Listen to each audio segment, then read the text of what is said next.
everybody, it's Lon.TV with a new feature on the channel. We're going to call this one the Weekly Wrap-Up, and I hope to do this every Friday night as time allows with family and everything else. But I wanted to do is just kind of step through the week and some of the things that I thought about during the week and some things you asked and maybe some things that I missed or just really didn't warrant their own video. So let's give this a shot and see how it goes. Now the first thing is that a lot of you wrote about what my thoughts were on the Microsoft Surface Pro 3. It was a review that we did earlier this week when we went to the Microsoft store. We couldn't get a demo unit in hand, but they did give us a private showing at the store before they opened this week. And I liked it a lot. My only two gripes with it are price. I think it is priced a little bit higher than a lot of you are going to be expecting. So the base model, the i3, is $799, and then you have to pay for the keyboard, which is another $130. So you've got a lot of, pretty big investment going in, and as you work your way up the line, it can get very expensive. The i7 version costs almost $2,000 without the keyboard. So pretty pricey, but really nice hardware. I'm actually really happy with the screen. The aspect ratio is a lot wider than a lot of other Windows tablets, and I think that makes a big difference for using it as a tablet versus just a computer. They thought a lot about that keyboard. I like how it locks in and gives you some good laptop kind of usage as well. So a pretty nice machine, though. I know a lot of you are gamers, and the lack of a discrete graphics processor option is going to be an issue for a lot of you because, on the Macs and a lot of the high-end Windows devices, you can have one of those things where it switches off from the Intel graphics to something more powerful like an NVIDIA or an AMD chipset. These don't have it even at the high end. So as a gaming device or maybe as a high-end video device, editing device, not going to probably do it for you. But for most of you out there, I think it's going to be a pretty good machine and certainly worth taking a look at. So we'll keep an eye on it and see what happens next with that. Some of you also asked about E3, which just wrapped up this week. That's that big video game show and what I thought of that. And I think actually it put Nintendo back in the game. Literally.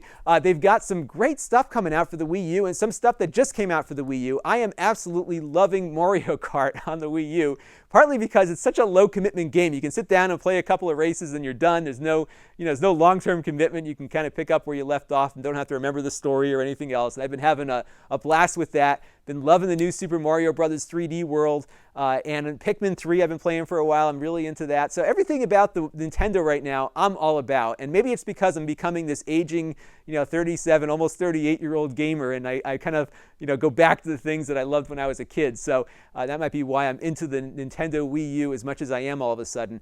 The other consoles, I have an Xbox One. I haven't really played with it all that much. We did a review of it, a live thing when it came out.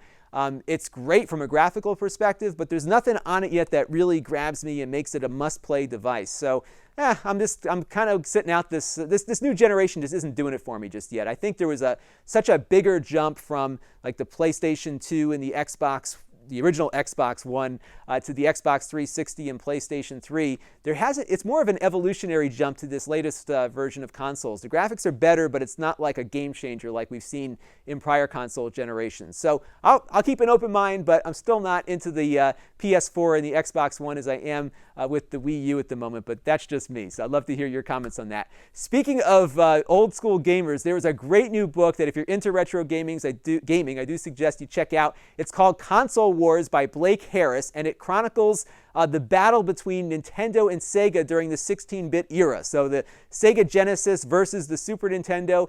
He's gone in and looked at all the players in both their companies and how Sega really just built itself up into a really fierce gaming company that dominated, or at least partially dominated, the gaming market in the 90s and then crashed hard as they tried to transition out of the 16-bit era into the 32-bit and then to the Dreamcast, all of which were disasters for the company. And really good read. I just started it, but I'm really enjoying it so far, partly because I'm just so into that era. And I think if you are too, you'll really like to read it. It was a big part of my young childhood, was those video games I used to play after school. Upcoming reviews this week. We're going to have the Samsung Chromebook 2. In fact, I just finished shooting that, so that should be up Saturday or Sunday.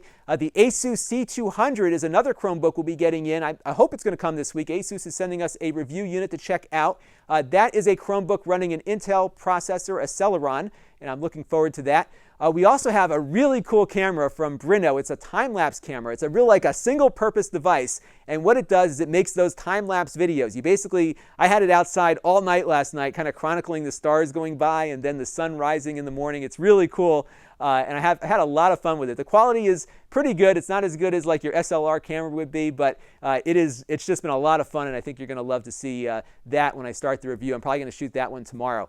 The Canon Vixia Mini X is also coming in, and that is a new camera from Canon. They came out with this form factor last year. It's like a weird selfie kind of camcorder. It doesn't have a zoom or anything else like that. It's not quite an action camera. It's not quite a camcorder. So we'll figure it out. We'll play with it a little bit and see what its attributes are. But this is their revised version of it that has better microphones and some other stuff on there. So we will check that out as well. So that was my first weekly wrap up. And by next week, I think we're going to hit the 10,000 subscriber mark. So I really appreciate all of you watching and commenting and kind of keeping me on my toes. I really I'm having such a great time with this YouTube channel, and I hope you are as well. So keep those comments coming because they always lead to great content and great discussions. This is Lon.TV. Thanks for watching.